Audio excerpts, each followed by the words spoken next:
I think the heart of Game of Thrones is the interpersonal work, between the actors, with the words of Dan and David, and the story by George R.R. Martin. But I think the landscape, the playing field, is quite large. It's larger than any production could generate without VFX. There are things that tell the story that you can't actually shoot. There are fire-breathing dragons, and there are worlds that are much larger than we can manufacture on a soundstage or even at a location. This show is of such a scale where visual effects help us with virtually everything, because we just don't have the ability to be able to do what they can do digitally. It's always revealing how much work's gone into something, and the artistry and the dedication of the people who do that. They do like to dial it up to 11. Take every big thing in every season, and it's been put into this season. It's just humongous battles, great dragon sequences, huge armies. It's just every single season put into one. This is definitely the most complex season that we've done so far, and the amount of visual effects that we're doing this year is 50–70% more than we've done previously. Every time you see us, we're smiling, but we're a little bit more bloodshot. This is probably the hardest job any of us have ever done, but it's also a tremendous labor of love.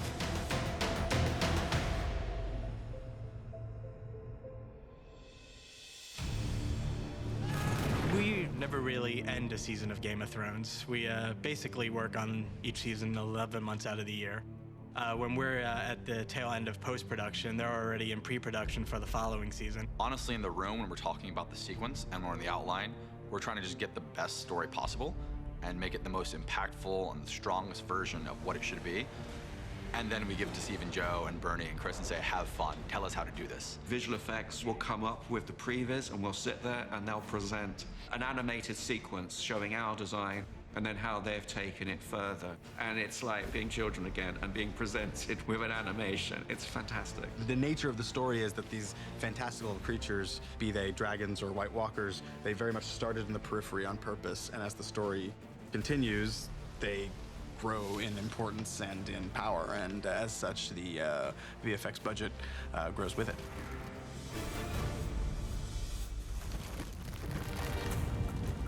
One of the many great things about our show is it's not too much VFX and it's not too much of what we're shooting. It's a great combination. With this show, it's not about the visual effects. The visual effects, I think, are so well integrated that people don't respond to that. They respond to the drama and the acting and writing. I think the best visual effects we bring to the show are the ones you never think are visual effects. The art department builds great sets, and they're usually large enough where we can shoot a lot in camera, but then when we're not shooting in camera, we can build on top of that and make the world even larger. There's a scene where Euron is tossing Balon over the rope bridge at Pike. The art department built a piece of rope bridge and 2 doors, and then when we go wide, everything is extended using visual effects.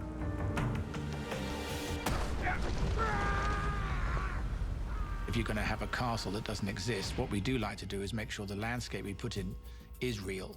We haven't just cherry-picked a collection of pictures or map paintings out of nowhere. The bridge in Volantis is a classic example. It's meant to be based on a type of bridge where people live on it, and we actually found a bridge in Spain that gave us the water side of that, but there's nothing on it. But they made a fantastic job out of that bridge. But we actually did have to shoot, even though you look at it, you think, well, what's real there? But they needed enough real to seat it into reality. Other sets where we're doing set extensions that add scope to the shot we otherwise wouldn't know, when Samuel Tarly is riding up to his home and seeing it for the first time, and we're seeing it for the first time with him. It's an impressive structure, but it's not there. We have a back plate that's shot, we have a carriage going by, and then we sort of tilt up a little bit, and there it is. Samuel is going to the Citadel, and when he sees it, it's the kind of place that we've only imagined up to this point. What we needed to sell with the design of the city and the exterior of the Citadel was that this is the place where, the smart guys are.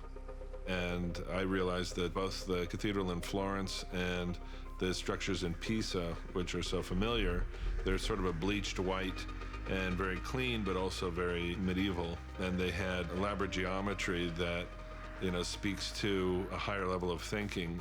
We definitely treated it like Oz or sort of the shining city on the hill because Sam plays it as such a euphoric moment that, we needed to make something that made the audience feel as happy for him as he feels.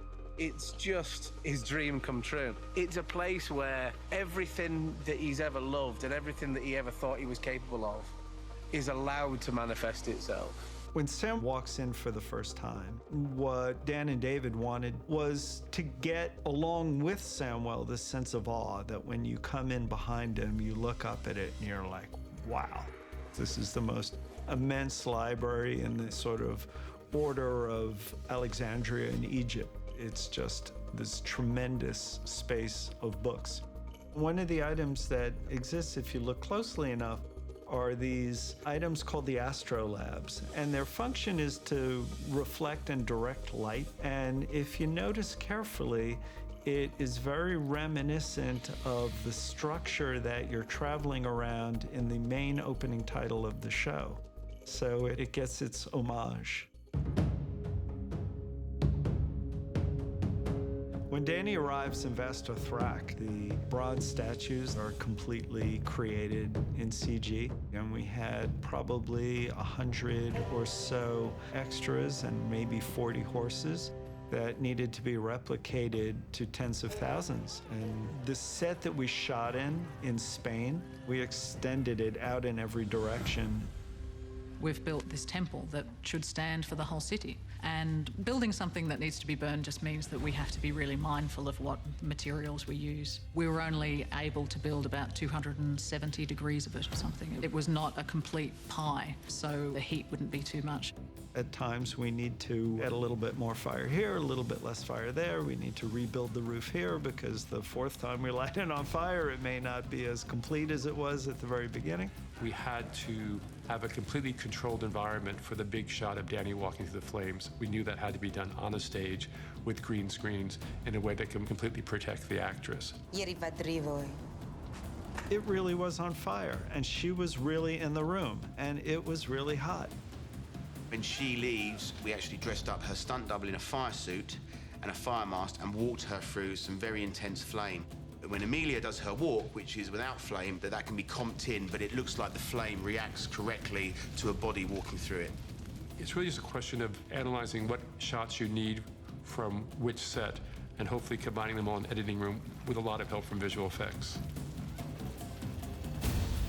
Once VFX gets their hands on everything, the world becomes even more lived in. And they help create Game of Thrones as much as we do in many ways. The dragons, the giants, the direwolves. In episode 5, where the Whites are attacking the cave, it had a lot of moving parts. It starts outside when Mira comes running out and she's looking into a quarry, and it's just this densely packed environment full of Whites and White Walkers.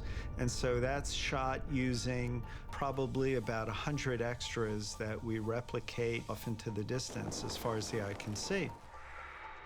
One of the challenges of dealing with the cave sequence is that you're in a very small space, and seeing what's happening in this space and understanding the geography of where Whites are dropping in from and how the Whites are shot themselves. They need to be green screen characters that are shot in one pass, and then there's a clean pass, and then there's a pass where performers are fighting against them without anybody there to fight with, so that all those pieces can be put together.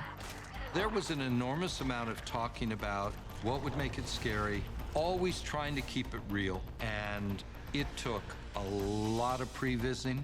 I said, okay, here's this cave. How do we do a fight scene that we haven't seen on the show before? One of my favorite ideas came out of a discussion where I said, like rats overtaking a subway, they should be crawling on the ceiling toward the end as they come down that tunnel. They should be everywhere.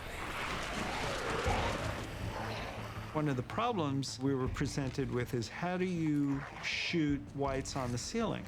They could be completely CG, but because we have a reliance and a real strict desire to shoot things photographically, what Joe came up with was this idea for a half pipe.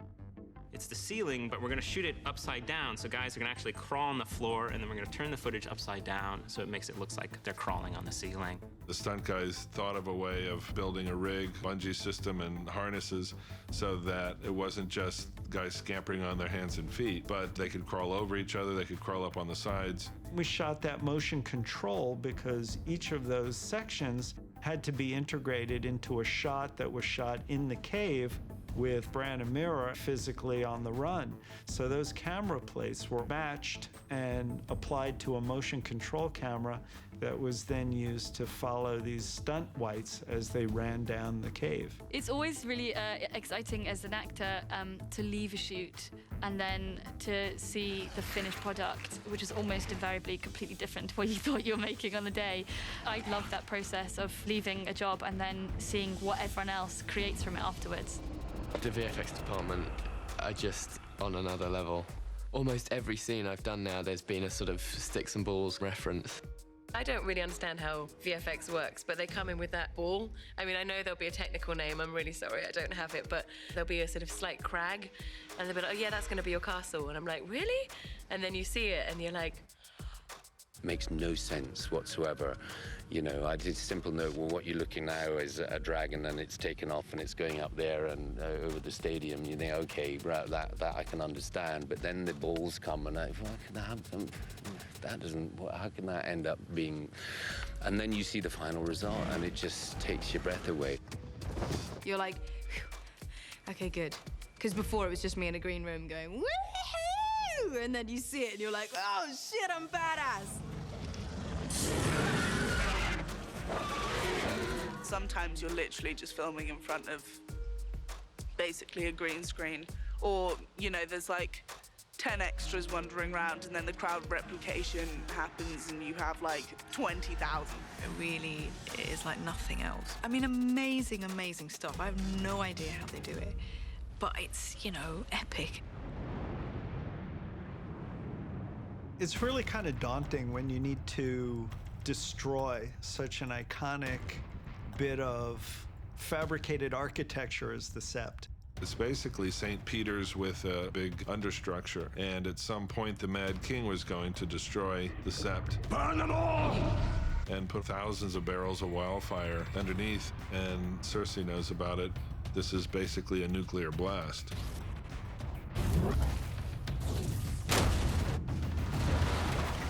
It then becomes about extending that flash moment.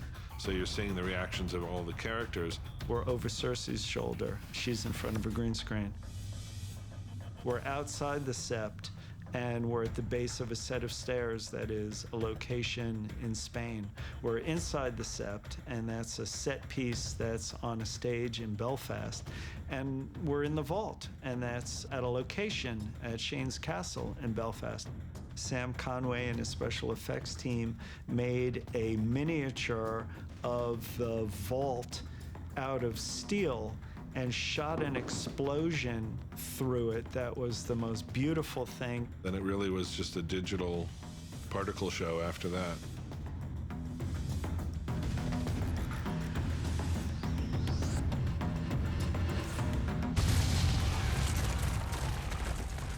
We look at every scene kind of from the same perspective. You know, what is the story we're trying to tell? What are the kinds of elements we'll be able to shoot for it? And in the Battle of Marine, more so than probably any other scene we've ever done before, you look through it and you say, well, there's nothing we can shoot for that.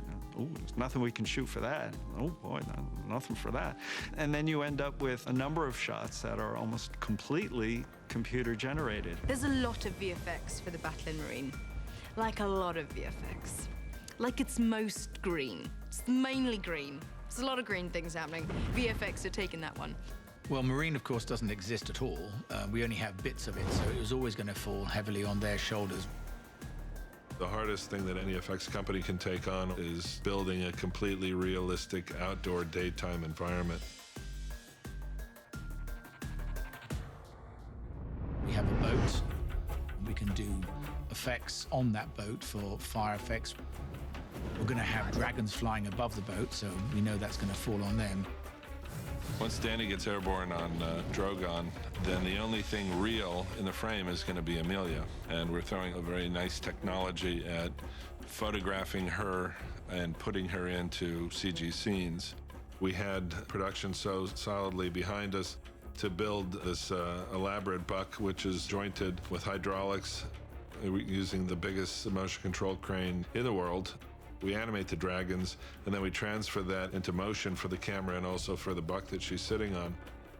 I know that they're going to be raising me up quite high, and it's going to be cool. I just literally get to react to what they're doing, so hopefully they won't do like a loop-de-loo, because that would be painful. It just comes together in a really extraordinary set of images.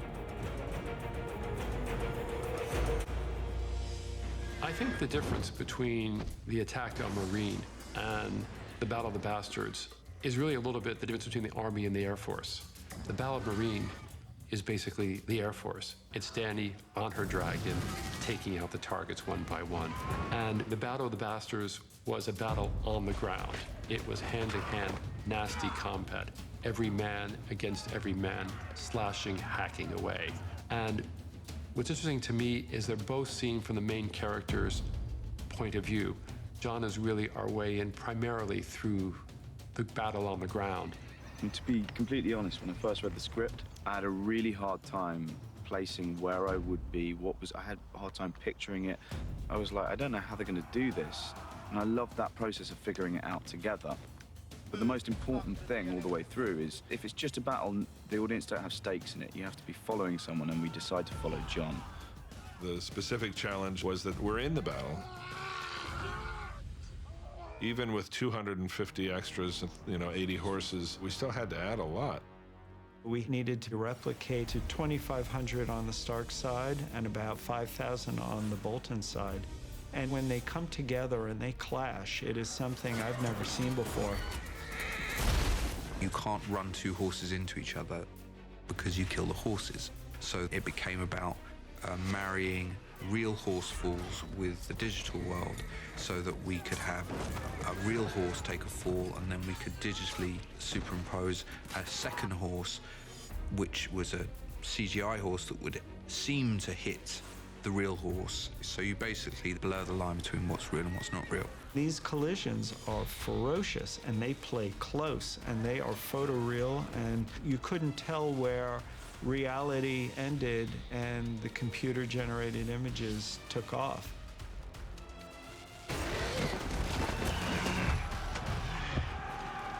It's very difficult working with 1-1. He isn't there. And the amount of times I've had to go and look at thin air. 1-1 is a pain in the ass to work with, because every time we shoot with him, you got to shoot it twice or 3 times just to make it all work for VFX. So he's a kind of a diva. 1-1, he's the prima donna of the show. When he's in the scene, he gets like 80% of the time, and the rest of us get like 20. We shoot him in front of a green screen, and we size him up and composite him into the scene. When he comes crashing through the gate, the best way to sell that is to actually build a gate that's half size, because Ian needs to be twice as tall. So if you build a gate that's half the normal size and he comes crashing through it, you have that interaction, you have the debris. The last few weeks of shooting on any visual effects intensive job, it's a mad dash to get everything that we need along the way to fill in the pieces that we don't yet have. Sometimes it's a splash for when the dragon's wings touch the water. Sometimes it's fire elements like explosions that are created for the vault and the sept explosion. No matter how tightly planned, it feels like a free-for-all, because it's your last chance to get everything you're going to need to build out the whole season. I think at one point we had 4 visual effects units shooting in one space. We were nearly in each other's shots, but I was concentrating shooting all the giant elements, also shooting all the motion control fire, and that's a motion control camera and a motion control flamethrower. And we were shooting dog elements for Ramsay's death. You know, we were shooting boat elements for the Armada. When Danny's on deck and her Armada is underway, it's a very particular moment, and for a director, it's a very intense moment. It's such an encapsulation of where the story has gotten to up to that point, and it had to be a huge fist pump moment for Danny and all the heroes. It was something that we prevised with a great deal of care, and it was something guided by Miguel Sapochnik, our director, and he was very particular about how he wanted it to play out. Miguel's idea was to start very tight, small, and intimate, and then have it be a series of reveals. And then finally, Drogon swoops into the frame, and we follow him, and then that takes us up to where Danny and Missandei, Varys, and Tyrion are, and then we pull back from them, and the dragons pass, and we see the whole Armada. The parts that he shot on location on a deck of a partial ship in front of a green screen in a parking lot in Belfast, those pieces are match moved and embraced into a CG scene so that the other ships can be added, so that the water can be added, so that we can have wind in the sails, so that the sky can be art directed. The thing about season 6 was that every episode sort of had a challenge, unlike previous seasons where it all usually built up to either episode 8 or episode 9. But season 6 was full bore out of the gate, and every single episode has had a challenge for us. We had 1,865 shots, an enormous amount of work by a large collection of incredibly talented people in 6 countries, and I'm enormously proud of the team that we've got working with us, and the quality of the work that they do. It just is staggering.